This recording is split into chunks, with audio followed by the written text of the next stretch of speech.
Se fue a la región de Tiro y de Sidón. ¿A dónde se fue?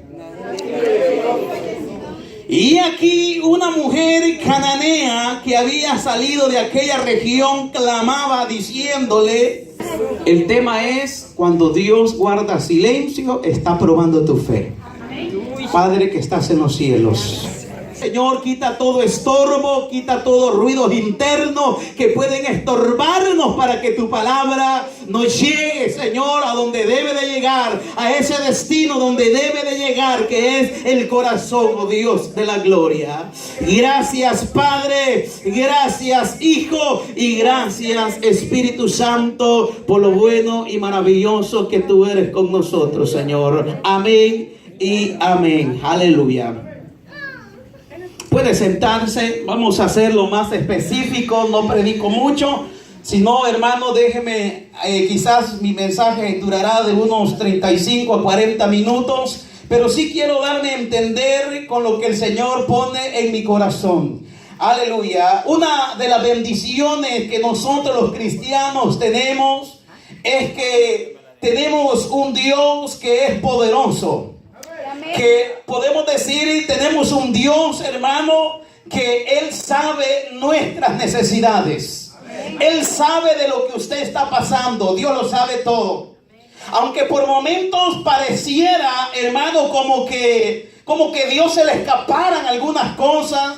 Pareciera como que Dios no oye la oración de su pueblo. Uno siente por momentos eso cuando uno está orando, cuando uno está buscando de Dios. Por momentos uno siente como un tope, uno siente como que Dios, hermano, lo ha abandonado. Señor, ¿qué está pasando, Señor amado? Y uno comienza a cuestionarse, comienza a hacerse preguntas dentro de uno mismo. ¿Por qué está hoy pasando esto? ¿Por qué me sucede esto, Señor? Pero lo que yo le quiero decir en esta hora, que el que está en Cristo Jesús, oiga, todo lo tiene. Aleluya. Porque no se vale, hermano, estar en Cristo y estar angustiado. Yo le hago siempre esa pregunta al Señor: Padre, yo te tengo a ti, Señor, no debo de estar ansioso, porque tú eres el dueño de todo, tú eres, Señor, el que tiene el control de todo, tú eres el poderoso, y yo sé que a usted no se le escapa aún nada. Pero al pesar que yo sé eso, pero siempre hay una aflicción en el corazón de la persona. Estar en Cristo Jesús es de estar alegre, gozoso, al pesar del problema que podemos estar pasando. Amén. No le vaya a pasar como la del campesino. Hermano, allá en el pueblo dice que iba con un quintal de maíz en el lomo. Oiga, en la espalda lo llevaba el campesino. Iba bien cargado. Y de repente pasa un amigo en el vehículo, en el carro, y le dice: amigo, súbase, le voy a dar ray. Y dice que él contento, hermano, como allá es permitido subirse a la paila o a la cama, hermano, del pickup, es permitido, no hay problema que la persona se suba al lado de atrás. Aquí creo que no se puede hacer eso, pero allá sí se puede. Entonces dice que se sube, hermano, el campesino con el quintal del maíz, le dice: dele. Y dice que el amigo viene, el motorista, y comienza a darle, pero a cierta distancia él mira por el retrovisor y mira al amigo que venía con el quintal de maíz en el lomo, en la espalda. Y él se detiene, le dice: amigo, pero por eso le di ray, para que usted ponga el quintal del maíz ahí en la cama del pica y usted pueda descansar. Y le dice el campesino: bueno, ¿a quién le dio ray? ¿Le dio ray a mí? ¿Le dio ray a mí o le dio ray al quintal de maíz? Le dice. Oiga, entonces él siempre iba cargado, al pesar, hermano, que iba en el pica, pero iba cargado. Y así le pasa a muchos cristianos. Están en Cristo Jesús y no gozan de un reposo, hermano. Bueno, yo creo que de esos aquí no hay. Yo creo que de esos aquí no hay. Pero allá sí pasa, hermano. Están en Cristo Jesús. Estamos en Cristo Jesús. Pero aún todavía, hermano, la persona no ha aprendido a reposar en Cristo. ¿Y qué dijo Pedro? Echando todas vuestras ansiedades sobre Él. ¿Por qué, hermano? Dios tiene, hermanos, todo el control. Y yo quiero que el escenario que vayamos a ver ahorita aprenda algo. Por eso me gusta ser objetivo con el mensaje, pero que en esta hora, el que nunca ha experimentado un milagro en el Señor, que siempre hay una primera vez, aleluya, pueda hacer esta noche, hermano, de experimentar un milagro delante de los ojos de nuestro Dios. Y pongamos el caso, hermano, de esta mujer que allá en Marcos, si usted lee Marcos, a Marcos le explica y dice una mujer de Sirofenicia. Aquí dice la palabra del Señor de Tiro y de Sidón, que viene siendo, hermano, óigame bien, la ciudad Sirofenicia, pero de la región de Tiro y de Sidón, aleluya, que antiguamente se conocía, hermano, como los de Canaán o los cananeos, aleluya. Entonces, la fama de nuestro Señor Jesucristo se había extendido afuera de la frontera de Jerusalén. Aquí ya Jesús había hecho muchos milagros en Israel. Usted se recuerda de los grandes milagros que nuestro Señor Jesucristo hizo caminando en Jerusalén. Aleluya. Dice la Biblia que los ciegos veían, los mudos hablaban, los cojos saltaban. Aleluya. Porque Jesucristo, hermano, vino a dar vida, oiga, a libertar a los cautivos. Y para Él no hay nada imposible. Amén, aleluya. Y Jesús no es solamente una historia del ayer, no, Jesús es de ayer, de hoy y por los siglos de los siglos. O sea, ¿qué le quiero estar dando a entender con esto, hermano? Que lo que Jesús hizo antepasadamente lo puede hacer ahora, y lo que puede hacer ahora lo puede hacer mañana, porque para Él no hay nada imposible. Aleluya. Gloria a Jesús. Entonces la fama de Jesús, hermanos, se hacía cada vez más grande, extendiéndose, hermanos, por todo el país. Oiga, de Jerusalén, no solo la gente del pueblo, oiga, lo conocían de alrededor de Jerusalén, sino que ya se había oído hablar de Jesús afuera de la frontera, ya lo conocían, ya habían oído que Jesús sanaba, que Jesús libertaba, que Jesús, hermano, oiga, la gente lo aclamaba cuando le dio de comer, dice la Biblia, como a 5,000 personas. ¿Se recuerdan de ese milagro? Que Jesús le dio de comer más de 5,000 personas, sin contar niños, hermanos, ni mujeres. Oiga, y no solamente habían de la región, hermano, de Jerusalén, sino que habían llegado mucha gente de otras partes, y que la gente recibía el milagro y se iba, hermano, para sus lugares, y iban hablando de Jesús, iban hablando de ese que les hacía el milagro. O sea, la fama de Jesús era tan grande que hasta ha llegado hasta Estados Unidos y se sigue hablando de él, hermano. Amén, aleluya. ¿Cuántos alaban a ese Jesús que sigue Él con su poder? Aleluya. En ese tiempo, hermano, que era el Mesías anunciado, el pueblo de Israel no creyó. En ese momento habían 3 grandes grupos: los escribas, los fariseos, hermanos, y los herodianos, que estaban ahí siempre queriendo cuestionar a Jesús. Jesús, hermano, no para todos fue de bendición. Había para algunos, oiga, quizás para algunos era piedra de tropiezo, porque si usted recuerda que los fariseos con Jesucristo siempre tenían un choque. Si usted ve a Jesús hablando con los fariseos, siempre había un choque ahí, hermano, porque los fariseos andaban detrás de Jesús, pero no para que ellos pudieran recibir de la bendición de Dios, sino que andaban detrás de Jesús para ver en qué lo criticaban, para ver qué le acusaban. Así andaban los fariseos, los herodianos, los escribas, hermano. Ellos no vaya a creer que cuando Jesús hacía un milagro, ellos se alegraban, ellos se gozaban. No, hermano, ellos siempre andaban viendo que le acusaban a Jesucristo para ponerlo en mal delante de las autoridades. Entonces se había, hermano, o sea, algo querían acusarle a Jesús para poderlo acusar, y no solamente acusarlo, sino que el destino de ellos era quererlo matar. Por eso ellos, hermanos, querían confrontarlo a cada momento. Y dice la Biblia que viendo todo eso que ellos estaban pasando, que los fariseos lo acusaban, venían de querer acusar a Jesucristo, porque los discípulos comían sin las manos, o sea, no se lavaban las manos antes de comer, y le reclamaban a Jesucristo por qué los discípulos para poder comer no se lavaban las manos como la tradición que ellos tenían, y siempre andaban así, queriendo señalarlo, y aquí en esta lectura que hemos leído, estaba ya, hermano, a punto que nuestro Señor Jesucristo fuera crucificado. Entonces era más intensa la persecución contra mi Señor, aleluya. Aleluya. Entonces quizás en ese contexto, mire, hermano, ¿usted cree que, pongámonos un momento en los zapatos de Jesús, usted llega a un lugar donde no lo quieren, hermano, ¿cómo se va a sentir? ¿Cómo se sintiera usted llegar a un lugar que al nomás usted entra ya lo miran con ojos altivos? Es bonito, hermano, cuando a uno lo reciben bien. Es lindo, hermanos, que las personas que usted, donde usted va a llegar, lo reciban amablemente. Pero usted quisiera estar donde no lo quieren, hermano. Casi nadie va a querer estar donde no lo quieren.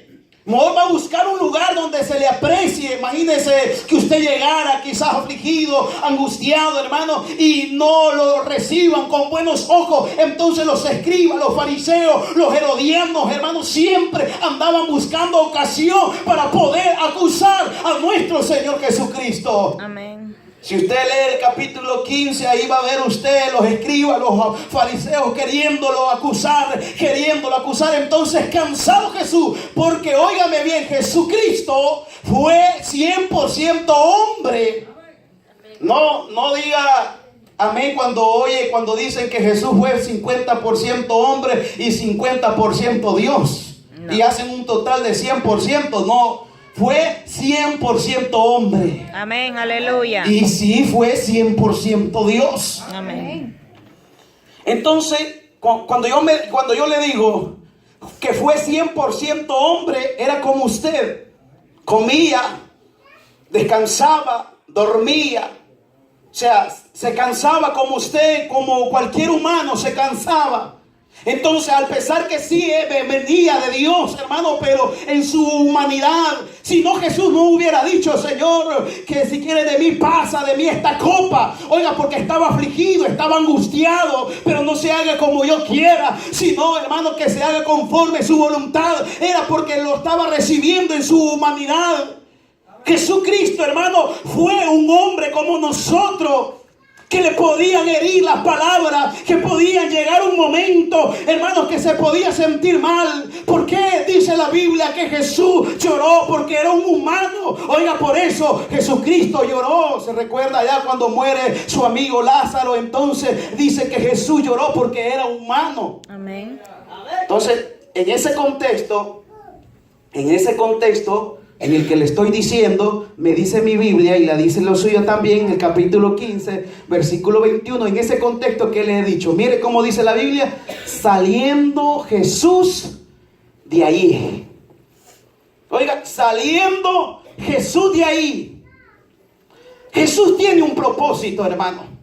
Siempre Jesucristo tiene un propósito. ¿Y para dónde se fue? Dice la Biblia. Oiga, a la región de Tiro y de Sidón. Mire, aquí Mateo no lo explica como lo explica aquí Marco. Mire cómo lo explica Marco. Quizás no se vaya, se lo voy a leer yo como lo explica Marcos aquí, aleluya, en el capítulo 7.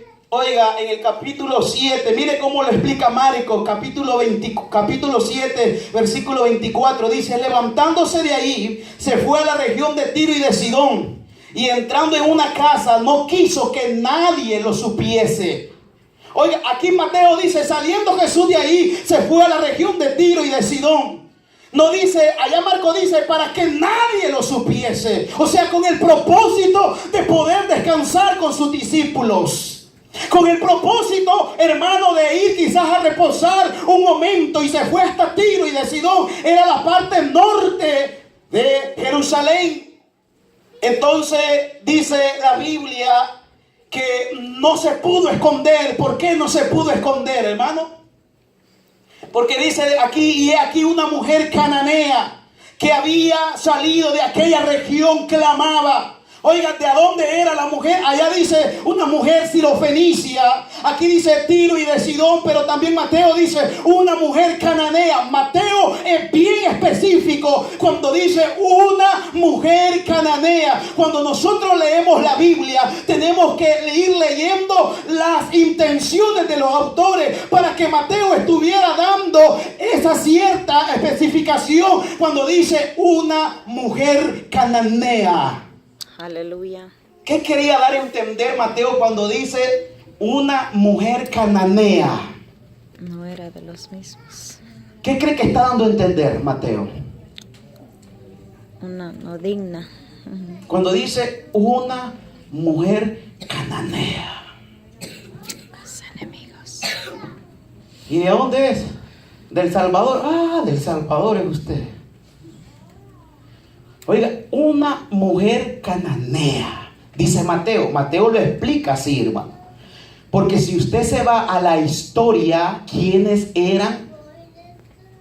¿Qué gente había en Canaán? ¿Qué gente eran, hermanos, los cananeos? ¿Qué tipo de gente eran los cananeos? Por eso Mateo dice una mujer cananea. ¿Sí me está escuchando, hermano? Amén. Oiga, una mujer cananea. Si nos vamos a la historia, ¿quiénes eran? Ellas eran los descendientes, o sea, en otras palabras, eran idólatras en esa tierra. Eran idólatras, o sea, no era israelita, era una mujer cananea. Si usted se va a la historia de a dónde venían las raíces de estos cananeos, se recuerda que Noé tuvo 3 hijos. Sí. ¿Cómo se llamaban los 3 hijos de Noé, hermano? Sí se recuerda cómo se llamaban, pero uno de ellos, ¿cómo se llamaba? Can. Dice que Noé tuvo 3 hijos. Después del diluvio, dice la palabra del Señor que Noé con su familia salió y dice que se embriagó Noé. Usted lo puede leer, dice que se embriagó y andaba desnudo. De la misma embriaguez, hermano, dice que Noé andaba desnudo y sus 2 hijos, dice que lo cubrieron para no ver su desnudez. Pero uno de ellos, que era Can, hermano, dice la palabra de Dios que cuando Noé supo lo que le había hecho a su hijo, dice que lo maldijo. Algunos estudiosos se han atrevido a decir de que la palabra desnudez hay que buscarle bien el significado en aquellos tiempos, que era ver la desnudez de un padre. Ellos se han atrevido, la Biblia no lo dice, pero ellos se han atrevido a decir de que este hijo lo había violado. Por eso dice que Noé lo maldijo. La Biblia dice que sí lo maldijo. Aunque para nosotros ya, cuando leemos la Biblia, o solamente dice la desnudez, la vio, y cuando Noé supo lo que había hecho su hijo, dice que lo maldijo. Entonces, toda la generación de Can, hermano, los cananeos de ahí salen, eran una nación idólatra. Ellos habían adorado a Baal, ellos habían tenido al dios Dagón, ¿se recuerda, hermano? O sea, una generación idólatra.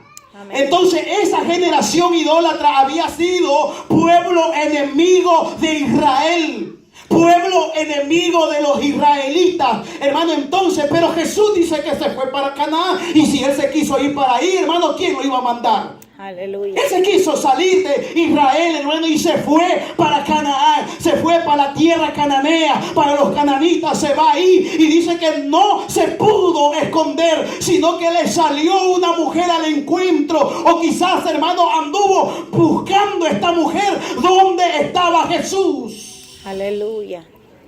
¿Cuántos alaban el nombre del Señor, hermano?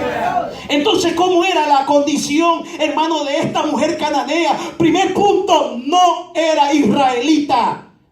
Y si no era israelita, tenía un gran problema, hermano.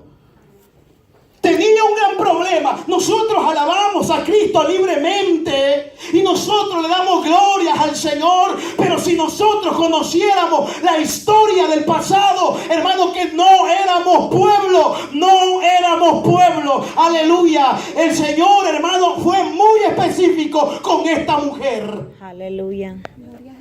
No era israelita, enemiga histórica de Israel. Oiga, enemiga histórica de Israel. También, hermano, descendiente de Can, hijo de Noé, que fue maldecido por su padre. Mire, me estoy dando a entender en el contexto de esta mujer, hermano. Entonces, ¿qué dicen? No, oiga, donde ella vivía, seguían ejerciendo la idolatría. Aleluya. Entonces dice aquí y aquí una mujer cananea que había salido de aquella región clamaba, buscando el significado en el texto original, hermano. ¿Qué significa la palabra clamar? Buscando el significado, voy descubriendo que dice el significado que esta mujer daba gritos de angustia. Gritos de angustia. No gritaba por gritar, sino gritos de angustia, hermano. Yo quiero que vaya entrando en ese escenario de esta mujer. Gritos de angustia, clamaba, gritos de angustia, hermano. ¿Y qué más dice la Biblia? Diciéndole, óigame bien, Señor. Mire la palabra que primero le dice a Jesús, Señor. Mire qué reverencia de esta mujer, porque si usted se va a la Biblia, ¿qué significa que se le diga a él Señor de señores? Aleluya. Y le dice Señor. O sea, ¿qué le estaba dando a entender? Tú que tienes la autoridad, tú que eres el Mesías, tú que eres el Hijo de Dios, tú que eres el ungido, tú que el que tiene el control de todo, Señor. Y de ahí le dice hijo de David, no le dice hijo de José, no le dice hijo de María, sino que le dijo hijo de David. ¿Sabe por qué? Porque en Israel, hermano, el rey David se le tenía un gran respeto.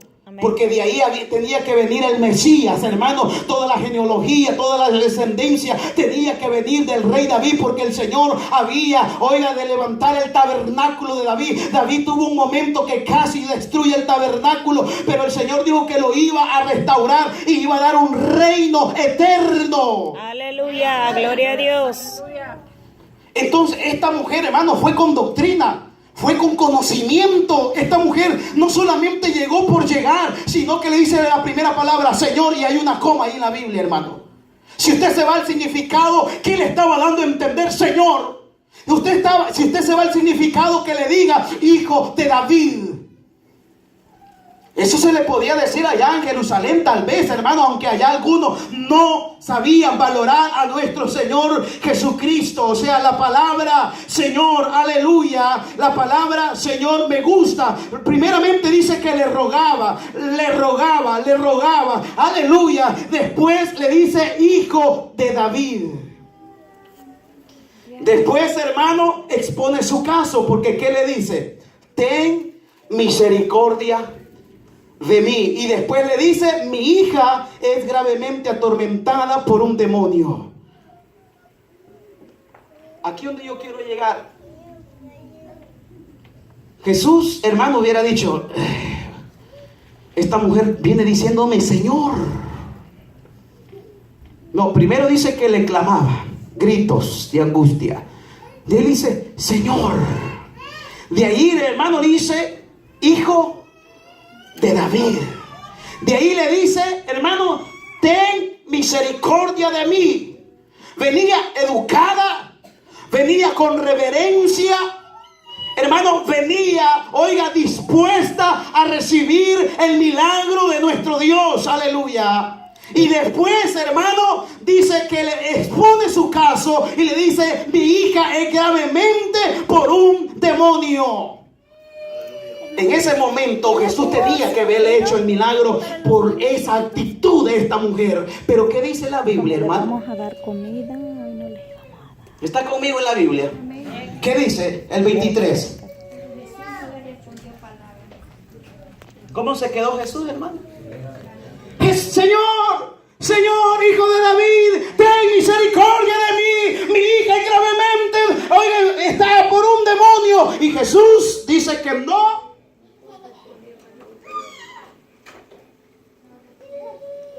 ¿Cómo se hubiera sentido usted, hermano? Se lo voy a poner práctico y usted le dice: pastor, venga, ayúdeme por favor, mire, estoy pasando por esta necesidad y yo quiero que ahorita me ayude. Y el pastor,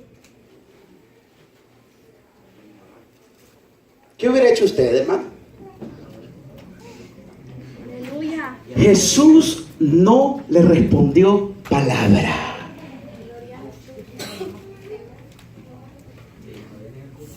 Jesús no le respondió palabra. Ahí comienza aquella fe a tener obstáculo. Porque mire qué lindo es cuando la fe comienza a tener obstáculo, hermano. Porque si la fe suya comienza a tener obstáculo, es porque algo va a suceder. No creyó usted. Pero si la fe, hermano, comienza a tener obstáculos, es porque algo va a suceder. Aquí dice la Biblia: no le respondió palabra. Y hay un punto ahí: no le respondió palabra. Y dice la palabra del Señor que entonces, dice la Biblia, acercándose sus discípulos, le rogaron diciendo: despídela, pues da voces tras nosotros. O sea, en otras palabras, ¿qué están dando a entender los discípulos, hermano? Ahí viene gritando esta mujer, ya como que ya nos cansaron ya. ¿Por qué no la despides? ¿Por qué no le dices que se vaya? Algunos dicen de que los discípulos se acercaron para decirle: Jesús, ¿por qué no le haces el milagro y que se vaya esta mujer? Porque tú puedes hacer el milagro. Tú le has dado de comer a 5,000 personas. Tú puedes caminar en el agua. Tú puedes sanar. Tú sanas, oiga, enfermos. Para ti no hay nada imposible. ¿Por qué no le haces el milagro y que se vaya? No, hermano, ahí le dice: despídela. Ya Jesús no le había respondido palabra. Y los discípulos llegan para decirle: ¿por qué no la despides? ¿Y qué más dice la Biblia, hermano? A la petición de Jesús, a la petición de los discípulos, a la petición de los discípulos, el 24 a mí me dice, no la petición de la mujer, sino a la petición de los discípulos. Él respondiendo dijo: no soy enviado sino a las ovejas perdidas de la casa de Israel. Aleluya. Y era cierto, la misión de Jesús, ¿cuál era? Venir. Esa era la misión de Jesús. Esa era la misión, hermano, de Jesucristo. Su ministerio tenía que enfocarlo en el pueblo de Israel. En el pueblo de Israel era esa la misión que el Padre le había encomendado. Aunque había un propósito, hermano. Aunque había un propósito, pero la misión de Jesús solamente era, hermano, a la misión de Israel, salvar a las ovejas perdidas de Israel. Entonces la mujer le dice, dice aquí, entonces ella vino y se postró ante él. Mire, hermano, ya le había dicho Señor, ya le había dicho Hijo de David, ya le había clamado, Jesús se le había quedado callado, y ahora esta mujer, como la mira ahí, dice que se postró. Gloria a Dios. Yo entiendo que postrar en esos tiempos, hermano, bien podían ser dos cosas. Una, poner la frente, no como aquí, aquí está bonito, hermano. Aquí está lindo para estar postrado, hasta quizás me diera sueño y me tire un sueñazo aquí, hermano. Pero allá era tierra. Entonces postró. Oiga, postrar significa poner la frente en el piso o en el suelo de tierra. Y no solamente una vez, sino hacerlo varias veces. Varias veces. Entonces dice, se postró ante él diciendo: Señor, socórreme. Mire, viene otra vez Jesús respondiendo. Él dijo: no está bien tomar el pan de los hijos y echarlo a los perrillos. Si en la primera no me hubiera ido, en esta me voy, hermano. Yo no sé usted, ¿Qué tanto de orgullo tiene, hermano? Santo. Aleluya. Aquí yo lo veo bien humilde a todos, hermano. Bien humilde aquí. Pero esta mujer, hermano, ¿qué le nota usted a esta mujer? Se le había quedado callado. Los discípulos ya le han dicho despedirla. Aquí dice que se postra delante de él. ¿Y qué le dice Jesús, hermano? La respuesta que le da Jesús, ¿cuál es? No está bien, que le dice, no es lícito, dice. No está bien tomar y echarlo a los perrillos. Echarlo a los perrillos. Porque ahí en Jerusalén, hermano, los fariseos manejaban esta frase, que los gentiles tenían que ser tratados. Dígalo sin miedo, hermano. Los gentiles tenían que ser tratados como perrillos. Eso era. ¿Y sabe quiénes eran los gentiles? Nosotros. Aleluya, gloria a Dios. ¿Quiénes creen que eran los gentiles, hermano? Aquí no está hablando de un perro callejero, sino que está hablando de un perro como aquí en Estados Unidos, hermano. Allá en El Salvador, los perros allá, ayúdame a vivir, hermano. Sí, les pega un carro, hermano, y los perros ahí andan en la calle. Aquí no, yo veo que aquí hasta ocupan la cama del dueño de la casa, hermano, para dormir. Pero aunque quieran mucho a ese perrito, hermano, aunque lo quieran mucho, aunque lo ande ahí mimando, hermano, aunque ande ahí haciéndole de todo, pero sigue siendo un perro. Aunque esté ahí, hermano, y usted le quiera dar lo mejor, pero siempre es un perro. Entonces, este perrito, hermano, cuando uno está en la mesa, este perrito llega ahí para ver qué se le cae, oiga, de la mesa, de lo que uno está comiendo o de lo que uno le puede dar, esas migajas. Entonces en Israel se manejaba esto, hermano, que el que era fuera, el que no era judío, el que no era israelita, tenía que ser tratado como perro. Por eso dice que no está bien tomar el pan, o sea, no estaba bien tomar el pan que era para Israel y dárselo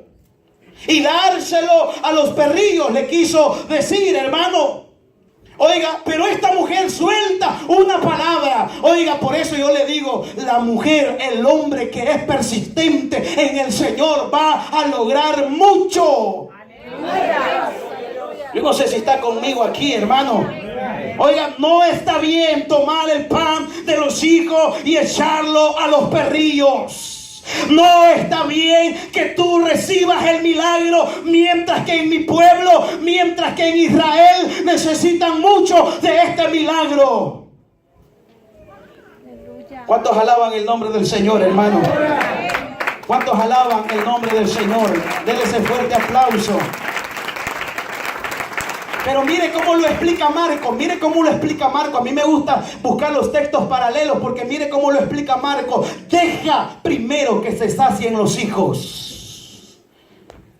Oiga, miren cómo lo explica Marcos. Oiga, deja primero que se sacien los hijos. Y aquí Mateo dice, hermano, no está bien tomar el pan de los hijos. Marcos dice, deja primero que se sacien los hijos. Deja primero que el milagro suceda allá en Israel, que la gente se alivie, que la gente